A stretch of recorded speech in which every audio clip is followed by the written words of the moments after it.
Good afternoon. My name is Barbara Fuller. As chair of the board, I welcome you to this October 4th, 2022 regular meeting of the Washtenaw County Board of Road Commissioners. Our communications manager, Emily Kaiser, will describe how our meetings operate, how to access the agenda packet, and how people may participate remotely. Emily. Thanks, Commissioner. There are multiple ways to make public comment during today's meeting, whether you're joining us in person or virtually. If you're here in person and would like to make public comment, please fill out the sign-in sheet now. If you're joining us virtually, we'll ask you to virtually raise your hand at the appropriate time in the agenda. If you are joining us virtually, the chat feature on this Zoom meeting is available only as technical support for users on their computer or smartphone. If you're experiencing technical issues with audio or video during the meeting, please submit a comment in the chat feature and I will help you troubleshoot. If you're a staff member experiencing issues, please contact the IT help desk for assistance. The audio and video of this meeting is being recorded. A link to the video recording will be posted to wcroads.org in the coming days. There are printed copies of today's meeting agenda on the table here, and it's also posted on wcroads.org. There's a link available in the chat if you're joining us virtually. Thanks, Commissioner. Thank you, Emily. I will now call this meeting to order, and I want to make special note that Commissioner Doug Fuller and Commissioner Gloria Llamas both have excused absences. And with that having been said, Aaron, if you would call the roll, please. Chair Barb Fuller, Present. Vice Chair Rod Green, Present. Commissioner Joanne McCullum, Present.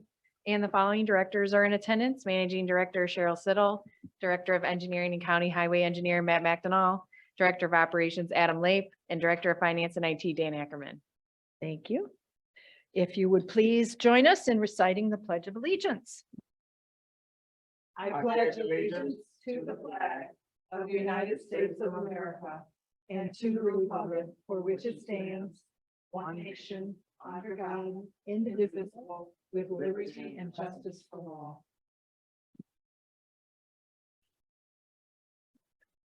Next item is approval of the agenda, and I am going to move that we eliminate the closed session from the agenda and that we move action items, which is new business item B, up to immediately follow our consent agenda, which is under item number 6, new business. So we would have new business with the consent agenda, followed immediately by the action item, and then proceeding through reports, etc. I so move. Support. Aaron, if you would please call the roll. Commissioner Rod Green, Yes. Commissioner Joanne McCullum, Yes. and Commissioner Barb Fuller. Yes. Next is acceptance of the meeting minutes. We have 3 sets of minutes to approve today. May I have a motion to accept the board meeting minutes of September 20th, 2022 as presented on pages 3 through 26 of our packet? So move. Support. Any discussion? Any changes, corrections, deletions? Seeing none, Aaron, if you would please call the roll. Commissioner Joanne McCullum. Yes. Commissioner Rod Green, Yes. and Commissioner Barb Fuller. Yes. Next, may I have a motion to accept the board working session minutes of September 20th, 2022, appearing on pages 27 through 28 of the packet? I so move. Support. Aaron, if you would please call the roll. Commissioner Rod Green, Yes. Commissioner Joanne McCullum. Yes. And Commissioner Barb Fuller. Yes. And the third set of minutes, may I have a motion to accept the closed session minutes of the board's working session of September 20th, 2022. Those minutes have been distributed separately to the commissioners. So move. Support. Any changes? Aaron, if you'd please call the roll. Commissioner Joanne McCullum. Yes. Commissioner Rod Green, Yes. and Commissioner Barb Fuller. Yes. Next item on the agenda is public comment. This is the time set aside on the agenda to receive comments from the public. This is not intended to be a period for dialogue. Each person will be allotted 3 minutes to address the board. Emily will explain how people may be recognized to offer comments. Thanks, Commissioners. So since this is a hybrid meeting with both in-person and virtual attendees, we'll take turns between those attending in person and virtually. For virtual attendees, we ask that you virtually raise your hand now. If you're viewing the meeting on your computer, first make sure to click Join Audio. You can then raise your hand by clicking the Participants or Reactions button at the bottom of your screen, and then the Raise Hand button. If you dialed into the meeting from your touch-tone phone, raise your hand by dialing *9. I will unmute virtual participants with raised hands one at a time. I will announce your username or the last four digits of your phone number when it is your turn to speak. Please share your name and address before beginning your comments. For in-person attendees, we'll start with those of you who signed up on the sign-in sheet as you walked in. If you didn't sign in, you're still welcome to make comment. I'll notify you when it's your turn. Each speaker will have 3 minutes to share their comments with the board. Thank you, Emily. Are there any hands raised or people in attendance who wish to address the board? At this time, no. Thank you very much. We will move right along to written communications. They appear on pages 29 through 33 of our packet. Commissioners, do you have anything you want to bring to our attention or comment on? No. All right. There's no need in this instance then for commissioner comment and staff follow-up since there was no public comment.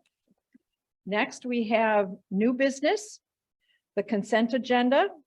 May I have a motion to approve the consent agenda as presented, items 1 through 3, appearing on pages 35.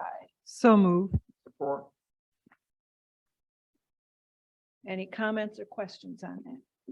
Seeing none, Aaron, if you would call the roll.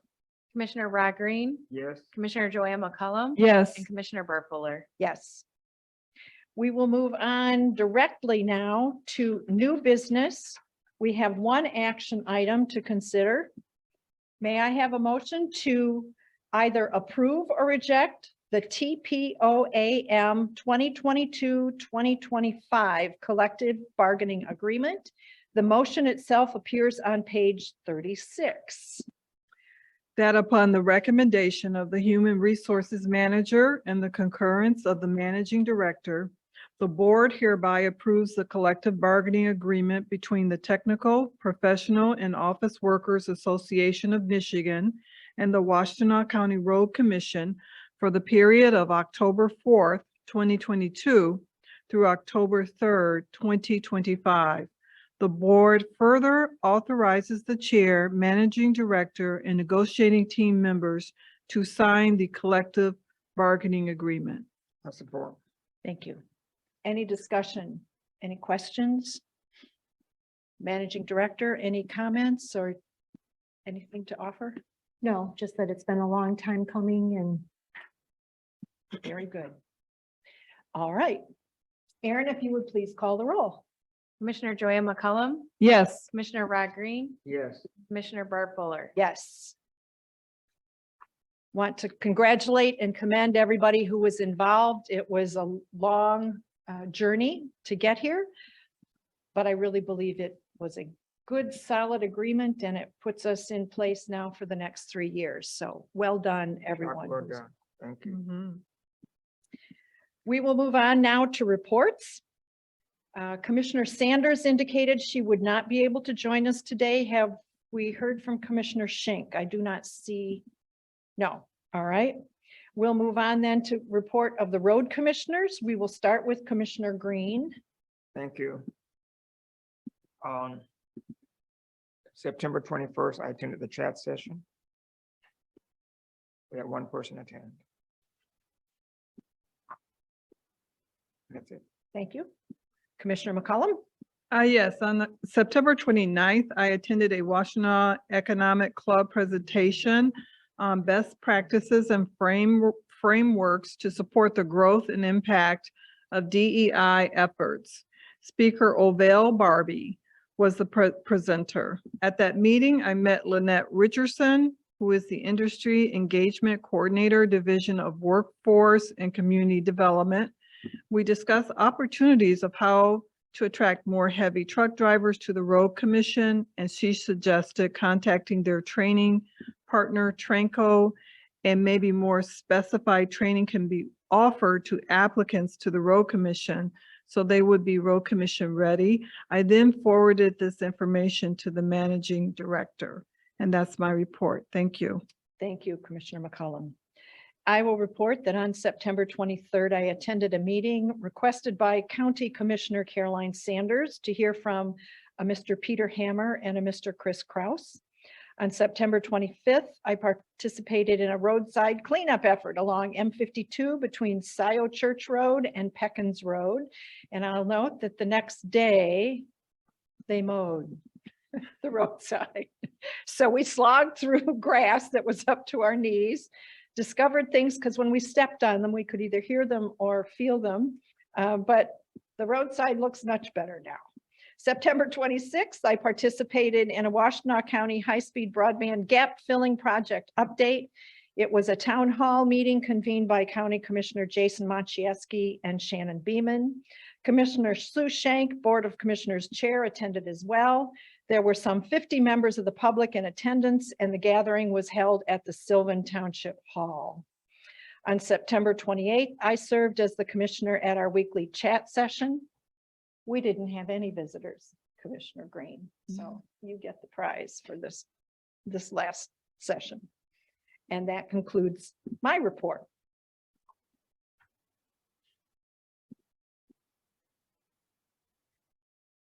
So next on the agenda is the report of our managing director and her directors. Their reports appear on pages 44 through 54 of the packet. Cheryl, if you would, please. Okay, thank you. First, I'll start by saying thank you very much for approving the TPOAM contract. That is a huge accomplishment for our entire organization. As you know, it's been a long time coming, but we look forward to implementing the new contract and moving forward. I do think it is a good contract for everyone involved. So thank you very much for that. I can say it was our pleasure to vote yes today, speaking for the commissioners. I think there's a lot of relief on a lot of people's parts, so that's all good. Real quick, I also wanted to share that we were contacted last week by our attorney, Ron Reynolds. We did receive a motion. We were granted the motion to dismiss in the Lisa Johnson case about Pontiac Trail and North Territorial. That was the federal case. So Ron was waiting for that determination before he files the motion to dismiss in the circuit court. So hopefully that will be coming shortly as well. So that was another piece of good news for our organization. We were very pleased to receive that last week. So the federal motion was dismissed and now we're waiting on county or state? It's in circuit court, I believe. Okay, okay. Okay. Thank you. And then Commissioner McCollum did reference the program that has been started at Washtenaw Community College with Trainco. So I did ask Nicole to join us today to give you an update. As usual, she's on top of it. So she has already attended an informational session a couple of weeks ago and has had, and I'll let her handle it, the representative from Trainco come into our organization to talk a little bit further about what it exactly means for us. So with that, to Nicole. Please introduce yourself for people who might be listening and for the recording. Absolutely. And so Cheryl had received an invitation via email from Washtenaw Community College for a transportation and mobility collaborative luncheon. She forwarded that to me and I went in attendance on behalf of the Road Commission, and that was on Thursday, September 22nd. When I was there, there was a gentleman by the name of Jim Brzezinski from Trainco, who I introduced myself to and was able to make a connection and have him come in on site here to meet with the superintendent, assistant superintendent, our HR coordinator, myself, that following Monday. So I made the meeting in person right there, anxious to learn more about what Trainco is doing at Washtenaw Community College. So they are currently conducting classes there for CDL-A, manual and automatic. And those courses are 3 weeks. They currently have one trainer. That one trainer can handle up to 4 people. Their first class started September 9th, so they have had a group graduate already and test successfully. With Jim with our meeting with Jim, we now have become, one of his customers, as I would call it. Because Jim is their sales and marketing person for our area. He actually comes out of Perrysburg, Ohio. And what he will do now is we have provided him with all of our benefit information, our job description, what we look for in a candidate, what the requirements of our job are. And so he actually speaks to each individual student that they have there, and he will give them information from his customers on the jobs they have available. He then has them narrow down their top 3, and he assists in finding placement for them with employers. So us being a customer of his now, we will be on his list, especially for those local candidates that he has, in recommending employment here. Along with that, we also would have the opportunity to get students into the program if we had anybody that had either just a general driver's license or a CDLB, and we wanted to get them through the CDLA program. Washtenaw Community College does have their classes full up until January. I think the next one's like the first week of January, the next class starts. And you can also assist us if there's anything like with testing or questions that we have. Any? Well, I just want to say thank you, Nicole. And you are on top of things. Almost like you got a crystal ball. So I just want to thank you for all your hard work. Seems like such a challenge in this day and age to get people signed on, to get the qualifications, the skills, the experiences. It's no easy thing in this day and age. So I just want to thank you for all your hard work. Thank you. Yeah. All set? Rod had yes. it. One question. You mentioned that the top 3 candidates from the class will be referred to our office, or what is that? No, they have 4. He has them narrow down their top 3 choices of employers. Okay, I see. Who they would want to out of whatever selection he has to provide. So obviously he has, maybe some positions that are over the road. Ours is a little more unique than what he's typically been placing people at. Yeah. Or maybe somebody, like down in the area he's in, Pepsi, FedEx is very popular. So more of the driving delivery type of services. But so Trinco did have a facility or training site in Taylor previously, but that closed during COVID. And so now this program just started up in September, and that gives us an even closer local available program. I'm very glad we're involved. Very nice. Thank you. Do you know what the tuition is for this 3-week course? Yeah, it's just over $5,000. I want to say it's $5,350. The exam fees $250. There's a drug test and physical. That's a cost in there too. But like, at least if you're our employee, that would be already taken care of because that's a pre-employment requirement with us. And does their coursework cover vehicles like they're going to have to utilize here? I know some of those are pretty sophisticated. So no, it would be standard on what kind of vehicles are tested to get your CDL, whatever. So it's just the certain kind of trailer that you may be backing up, whether it's a manual or automatic.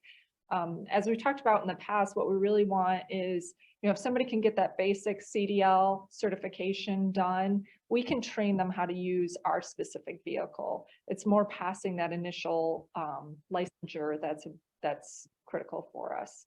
And that's a requirement to apply, right? To be a heavy truck driver? For a heavy here? truck driver, correct. You need a CDLB for our light truck driver position that's posted currently. It's $5,000 for A 3-week course. 3-week course. Mhm. And I think Cheryl and I have talked about this in the past, to think creatively about how we might help someone who doesn't have $5,000 for an outlay on the front end of it, how we can make it possible for them to acquire that training either through reimbursement or over time paying us back, so to speak, Mhm. for having taken that training. this is this is a breakthrough, isn't it? Isn't it? I mean, Yeah, you've it's- been knocking on this door for a while. Mhm. Yeah, this Yeah. is great. This is great. I really want us to try and find a way to make it possible, feasible, accessible for folks, again, who might not have $5,000 on the front end, whether there are scholarships through WCC, whether there's a truck driver association. I mean, I don't know the structure of any of that, but I'd like us to try and make that runway easy for people. Yeah, it's, Jim did say they were looking for a couple of trainers also so that they can continue to expand the program to offer it to more students. Yeah, because what, 3 students in a class? Four. Oh, it's 4 4. to 1 instructor. 4. 3 weeks, 4 students. Okay. Good job. Oh, Cheryl, So sorry. I just wanted to add to that, we have really struggled to figure out how to handle training within our organization. We're a small organization. Most of our supervisors have other duties, so to now all of a sudden add training and to be able to do it correctly. And then also to have consistency amongst the organization and whatnot has really been a heavy lift for us. And Nicole's well aware of, trying to balance that we have this need for truck drivers, CDL holders, and then also how to bring this training in-house. So this really does look like a good opportunity for us as a resource moving forward, instead of us trying to stand up our own training program, that this would be an opportunity for us to partner and just potentially support someone going through. I mean, having the contract in place is a big first step for us. We've already had conversations that there may be other opportunities or as you said, creative ways of trying to, bring additional folks into the organization. Right now, we do have postings for both heavy and light truck drivers. I'm trying to, broaden our pool of applicants even as we speak right now. So we continue to take it very seriously and understand the need as well. Who do we buy our trucks from? I mean, who makes those? Is that CAT? Is that Ford? Is that International. REO Speedwagon? Or, who is it? It's Honestly, in the last year, it's whoever makes them. No, just kidding. Yeah. So the manufacturer specific, Western Star, International, whether it be Caterpillar, whatever manufacturer we buy from, we get frame, motor, basically a rolling chassis that drives down the road. Then we contract with truck and trailer specialties, and they're in Howell, the office we usually work out of, and then they mount all of our specific snow and ice equipment to it, which is usually produced by Monroe, which Monroe truck is in, I believe, Illinois. So we kind of piece things together. Yeah, it's a little bit of everything. In every type of industry like this, they buy a piece of equipment or an actual rolling chassis with motor and cab to drive in, and then they put whatever they want onto it. So the heavy trucks in general, they're usually an option, and it's just a frame that you can mount things to. So, Okay. yeah, so it comes from a few different places, but directly from a manufacturer for the actual thing when we drive down the road. seems like they should be interested in putting up some scholarships so that there are people ready to drive the equipment that they're Yeah. putting on the road. Yeah, it normally proves selfish that they usually retain those people and have them build them and design them. So we end up sometimes losing some talent to that because people are skilled in other areas and they have much more to offer than we do money wise sometimes. All right, just a thought, just a thought. Congratulations and thank you again. Thank All right, you. thank you. Thank you very Any other much. I'm Nicole. sorry, any other questions? You're good? Okay, Thank you. continue, please. All right, well, that's all that I have under the manager's report. So unless you have any questions for me, be happy to hand it over. We'll start with Dan Ackerman, our Director of Finance and IT. Good afternoon, Dan Ackerman, Director of Finance and IT. Nice to see everybody. Why don't we just jump right into it and go to the last page and talk Michigan Transportation Funds. Moment. We're still on the right side of the line, it looks like. We're still on the right side of the line. A little surprise, August of 2022 was 5% lower than August of 2021. But if you look at the trend from last year, August was one of the higher months. As far as I know, CRAM is not stated, Cheryl, if sometimes they'll say like why things are up or down, but I've not heard anything. MDOT2 sometimes will share, so.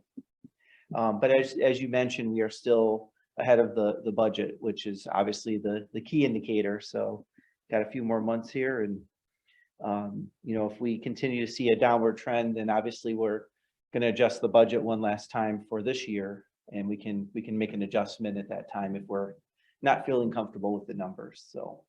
So the state's fiscal year starts October 1st, right? Right. So when do you receive the final information then? Because this is only August, so we're still going to be waiting on September, right? To know what they finally did in that fiscal Yeah, year? but our fiscal year is December, so Right. we want to know the next couple months too, of course, but yeah, I mean, the timing of the MTF is still just based on when the receipts are collected and all that doesn't necessarily coincide with the state's budget at all. But they had a surplus, as I recall.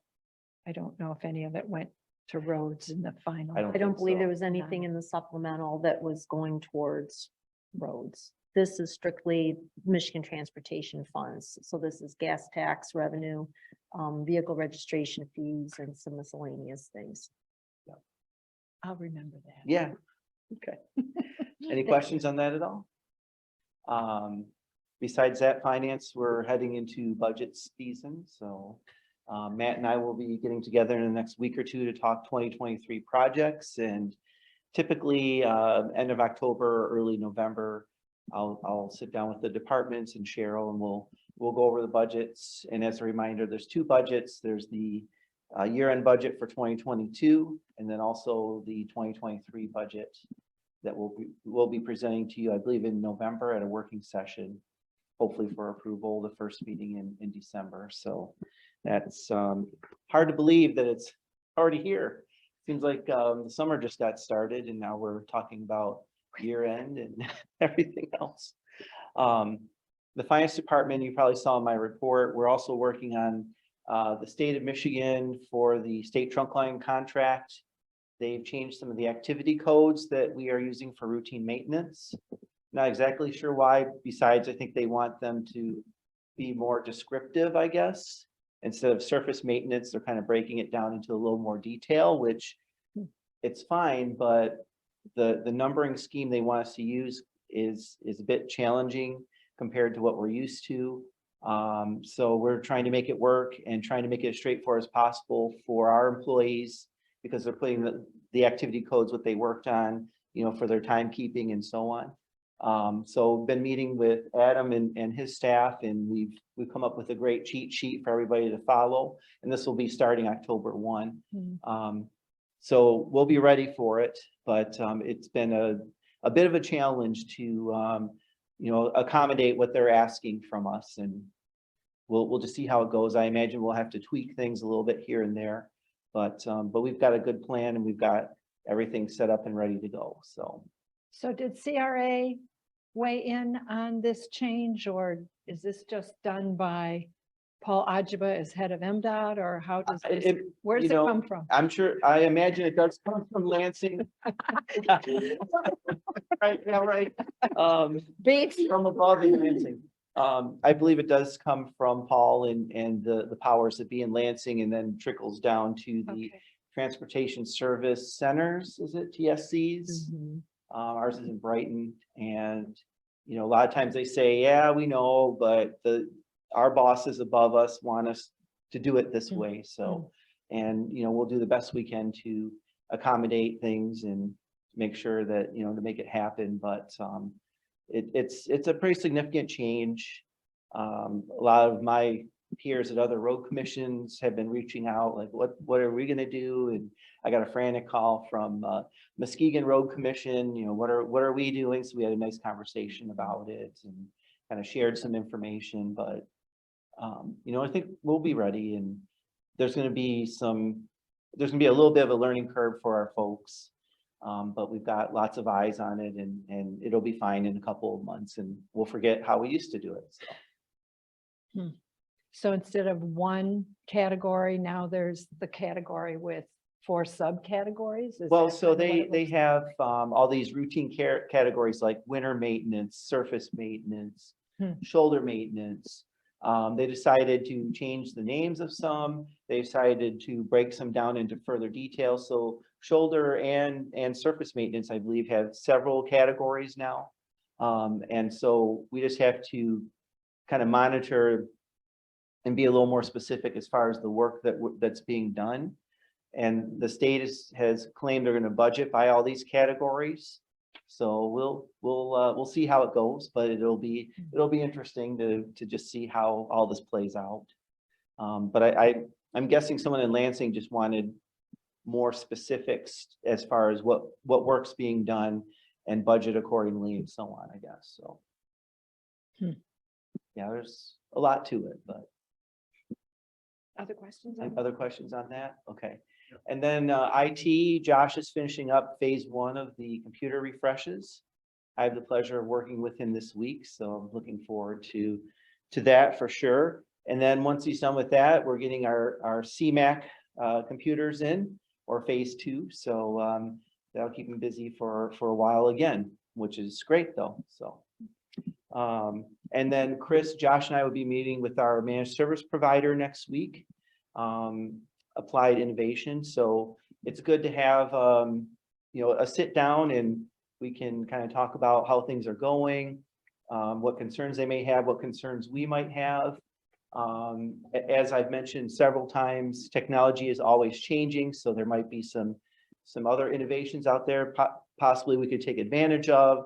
There could be some other fraud prevention measures, whatever the case may be, but it's always good to just, touch base with them and make sure we're on the same page and, see what other things potentially we can implement it if it makes sense for us. So we're looking forward to that next week. How often do you meet with them? I think at least a couple times a year we try and meet with them. I want to say it was quarterly, but I think this might be only the second time this year. So, but we try and meet at least a few times a year to, again, just, sit down in the same room together and, obviously, especially Chris and Josh are in communication with them all the time. But yeah, you want to sit down with them and just compare notes. So. Any other questions? I don't see any. Okay, great. Thank you. Great, thank you, Dan. Next up, we have Adam Lape, our Director of Operations.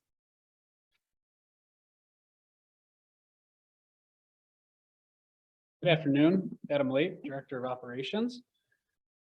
Nice short update here. We're at the good part of the year where these updates start to get a little shorter. So just real quick, we've been focusing the past few board meetings talking about drainage. We completed another large culvert replacement that we partnered with Lima Township. That was on Wiley Road.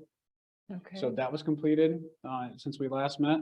And then limestone and gravel spreading, those projects continue in nearly every township, or excuse me, every district throughout the county still. District 1's currently working right now, then we'll kind of transition to District 3, and then District 4 and District 6 as well. So we keep moving forward. We're getting close. Ken, the superintendent, told me this morning we're less than 50,000 tons remaining for the year, which is a big number, but is doable. So going in a good direction. So we're getting closer. And then even more exciting on the note, we actually have some things that are actually completed for the year. So on top of seal coat being completed, I updated last meeting, mowing throughout the county is completed. Sweeping is completed throughout the county as well. So those projects are at this point completed for 2022. And crews are still preparing for the equipment for dry run. So prepping for that snow that eventually will get here, unfortunately. So are all the millage projects completed? No, Mr. Burnbeck is still working on those. So we're still paving. We were most recently Kavanaugh Lake, and actually forget where he started this morning. I know we're prepping for Huron River Drive for next week. We're going to start preparing, removing some of the deadfall, canopy clearing, forestry work. Then the following week, we'll do drainage work out there. Hopefully Mike can get the crew in and we'll start pulverizing and getting in preparation of paving, hopefully before the end of the month. So Okay. we're still going pretty fast there. Mr. Burnbeck's been pretty busy. So He was He likes actually, to be busy. yes, he does like to be busy. And he does a great job too. It's great. I mean, I showed up at 6:05 this morning. I think he was already in the truck.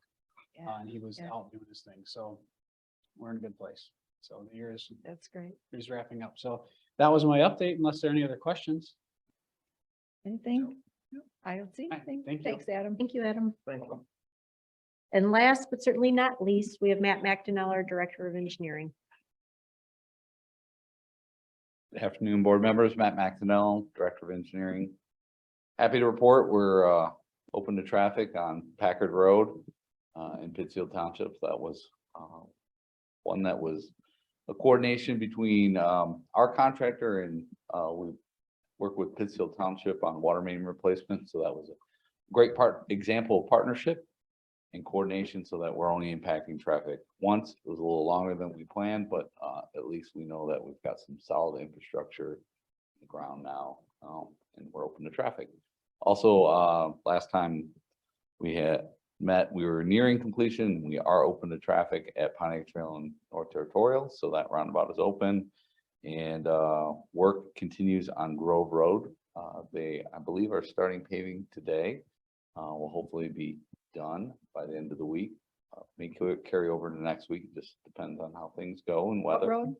Grove Road in Grove Road, Ypsilanti okay. Township. From there, the contractor will be moving over to LaForge Road in Superior Township. So that's some of the paving work that's taking place. Also wanted to make you aware that our contractor is coming back that worked on the Maple Foster Bridge the week of October 10th. That will be a closure. We're doing one minor installation of a plate on the bridge itself. That was something that we noted when we were painting it. Hey, there needs to be a repair. That repair was fabricated. Now it's going to be installed. Also, we are installing a dry hydrant on the north side of the river for the township. So that was something that we had committed to because fire trucks are not permitted to go over the bridge because What's a dry hydrant? That's dry hydrant. So typically hydrants are hooked into water systems. In the case where there isn't a water system present, and there's a river or a body of water, that essentially you take a pipe and you insert it deep enough into the water so that the pumping trucks that the fire service operates will pump the water out of the water through the dry hydrant. So it's a means which they can hook up to and start pumping.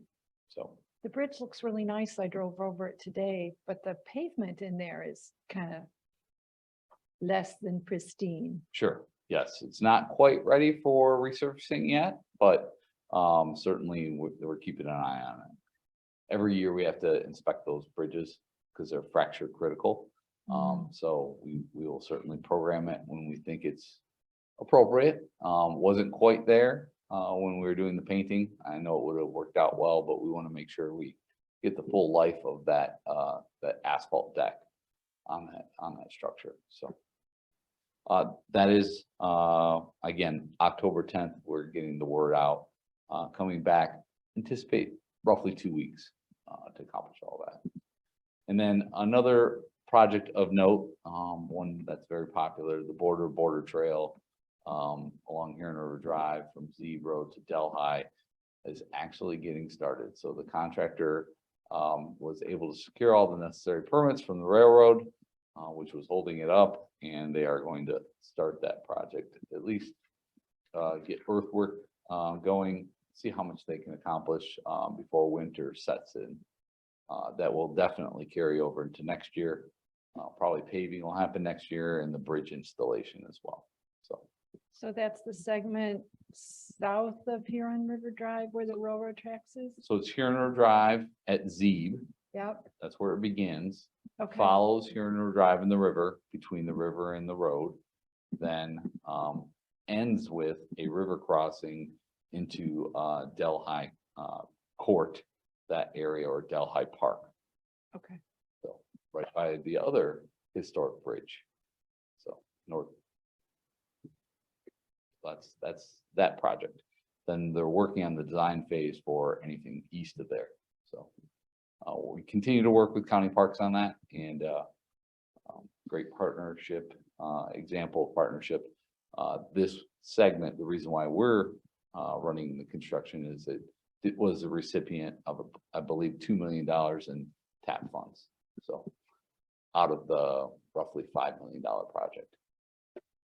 And where's the Bell Road Bridge and all of this? So the Bell Road Bridge, Is this a bad that was question to ask? Is no, it- it's a great question. I'll say very So timely we're on- question. We're on that topic. Mhm. So, my understanding is that, County Parks presented to the city of Dexter, for the potential of essentially bringing the border trails, the segment that runs along Dexter Chelsea Road into the city. So the idea is, they're going to have to cross the Mill Creek at some point to connect to the trail system in the city of Dexter. What was proposed is they would use the historic Bell Road Bridge. It's a similar vintage of a truss bridge. As you may recall, we had it disassembled and stored a few years back, and the county parks has been working on a potential use. So now we're going to work through what it's going to take. I'm sure there'll be an agreement involved. I've already contacted our attorney on drafting such an agreement to convey the Bell Road Bridge to county parks for their use. So pretty exciting to take a historic structure and put it to a different use, one that certainly is going to be prominent in the community and be very visible. And I think a lot of people, the idea is very well received. So this is for non-motorized only, right? Correct. Okay. That is correct. Hmm. That's all I had for my report. Any questions? Question? No. No? All right, very Thank you, good. Matt. Thank you so much. Matt. All right, we did have a variety of reports at the end of the packet. We had operations staff report, IT, finance, HR, and then of course, Dan already talked about the MTF. So if you have any questions, I'd be happy to entertain them. Anything? I don't see any questions. Otherwise, that's it for staff. All right. Thank you, Cheryl. Thank you, everybody. I want to note that our next meeting is October 18th. We have a working session that day that starts at 9 a.m., followed by our regular board meeting at 1 o'clock. Have our virtual chat sessions. Tomorrow, Commissioner McCollum is in the chair, and on September 12th, I will be in the chair. So those are upcoming activities of this board. So with no further business to come before the board, may I have a motion to adjourn? So move. Support. Aaron, please call the roll. Commissioner Joya McCollum, Yes. Commissioner Rod Green, Yes. and Commissioner Barb Fuller. Yes, we are adjourned. Thank you, everyone.